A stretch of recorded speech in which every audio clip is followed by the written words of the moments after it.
Isang tahimik na umaga noong Lunes, June 29, 2026, sa Barangay Litapan, sa bayan ng Josefina, Zamboanga del Sur. Isang opisyal ng barangay ang naglalakad malapit sa isang liblib na bahay para asikasuhin ang kanyang alagang baka. Ngunit habang papalapit siya, isang kakilakilabot na tanawin ang bumungad sa kanya. Mula sa sirang bahagi ng dingding ng bahay, may nakalaylay na kamay ng tao. Wala ng buhay, naninigas at tila humihingi ng saklolo. Nang pasukin ng mga otoridad ang tahanan, tumambad ang isang madugong tagpo na yayanig sa buong bansa. Isang ina at ang kanyang 3 menor de edad na anak, nakasubsob sa sarili nilang dugo matapos tadtarin ng saksak. Sino ang may gawa ng karumal-dumal na krimeng ito? Ang masakit na katotohanan, ang salarin ay ang mismong tao na pinatira at pinakain nila sa loob ng kanilang tahanan. Mga ka-chronicles, ngayong araw, hihimayin natin ang buong katotohanan sa likod ng Josefina Zamboanga del Sur Massacre. Kilalanin muna natin ang pamilyang dumanas ng kalupitang ito. Ang ina ay si Arlene Fernan Dumalte, 42 years old, isang masipag na barangay health worker na kilala at minahal sa kanilang komunidad.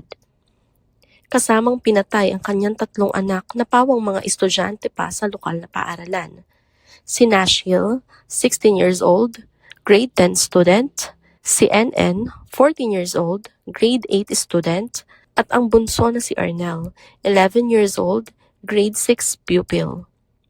Sila ay nakatira sa isang medyo nakabukod at liblib na bahay sa Barangay Litapan. Ngunit sino ang lalaking nagdala ng impyerno sa kanilang buhay? Siya ay si Frankie Barcelona Camiging, 23 years old, ang naging live-in partner o kinakasama ni Arlene. Ayon sa panganay na anak ni Arlene na si Alfred, na siyang lone survivor o ang tanging nakaligtas dahil wala siya sa bahay nang mangyari ang krimen, mga 2 buwan pa lamang nakikitira si Camiging sa kanila. Ayon pa kay Alfred, palamunin lang umano ang suspect. Ayaw tumulong sa mga gawaing bukid at walang utang na loob sa pamilyang nagpapatira sa kanya. Ang hindi nila alam, si Camiging pala ay may standing warrant of arrest noong May 2025 dahil sa kasong qualified theft at theft. Ayon sa investigasyon ng pulisya at sa mismong pag-amin ng suspect, naganap ang krimen noong madaling araw ng Linggo, June 28, 2026, bandang 1:00 ng umaga. Nagkaroon ng matinding pagtatalo sa pagitan ni Arlene at ng suspect na si Frankie Camiging. Sa gitna ng init ng ulo, bumunot ng patalim si Camiging at walang awang sinaksak si Arlene. Dito na nagsimula ang mas malaking hilakbot. Nang bumagsak si Arlene, nagising at nagsisigaw sa takot ang 3 bata matapos masaksihan ang ginawa sa kanilang ina. Ayon sa salaysay ng mismong ina ng suspect na si Rosabel, nakalaunang pinagtapatan ng kanyang anak, sinabi ni Frankie na nawala daw siya sa sarili at sinapian ng masamang espiritu kaya idinamay at pinagsasaksak din ng 3 inosenteng bata para walang magsuplong. Pagkatapos ng krimen, kinuha pa ng suspect ang mga cellphone ng mga biktima at tumakas patungo sa kagubatan at kabundukan bandang 4:00 ng madaling araw. Dahil malayo ang bahay sa ibang kapitbahay, walang nakarinig sa krimen. Natuklasan lamang ito kinabukasan, Lunes ng umaga, June 29, nang mapansin ni Barangay Kagawad Alejo, Indangan, ang kamay ni Arlene na lumabas sa sirang dingding.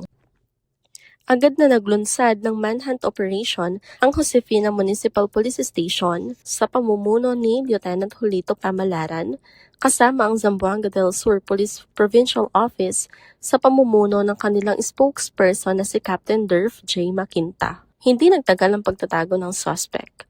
Noong Huwebes ng umaga, July 2, 2026, naaresto si Frankie Barcelona Camiging sa Barangay Panaagan, sa kalapit na bayan ng Mahayag, Zamboanga del Sur, kung saan siya orihinal na nakatira. Bago ang pag-aresto, hindi na raw nakayanan ng suspect ang magtago sa bundok, kaya umuwi na ito sa kanyang ina at doon inamin ang lahat ng kanyang ginawa. Ibinigay pa niya sa kanyang ina ang mga cellphone na ninakaw niya mula sa mga pinaslang na biktima. Sa ngayon, Nakapiit na ang suspect at nahaharap sa 4 na bilang ng kasong murder. Habang inamin niya ang pagpatay kay Arlene dahil sa away, tumanggi naman siyang magsalita kung bakit kailangan pa niyang madamay ang 3 paslit. Ang panganay na anak na si Alfred, na naiwang nag-iisa ngayon, ay labis ang pasasalamat sa mabilis na pag-aresto sa suspect, ngunit hindi mapatid ang kanyang galit. Aniya, hindi karapat-dapat mabuhay ang suspect dahil itinuring nitong parang hayop ang kanyang ina at mga kapatid. Nananawagan din si Alfred sa publiko at sa mga netizen na itigil na ang pagpapakalat ng mga maling balita at mga AI-generated o peking larawan ng kanyang ina sa social media dahil lalo lamang nitong dinaragdagan ang pighati na dinala ng trahedyang ito sa kanilang pamilya.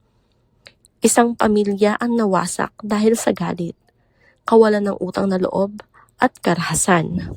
Kayo mga ka-Chronicles, ano ang inyong saloobin sa hustisyang nararapat sa sinapit ng pamilya Dumalte? Ikomento ang inyong mga opinyon sa ibaba. Huwag kalimutang mag-like at mag-subscribe sa Krimen Chronicles PH para sa mga susunod pa nating pagtalakay sa mga totoong kwento ng krimen sa Pilipinas. Manatiling ligtas at maging mapagmatsyag. Hanggang sa muli!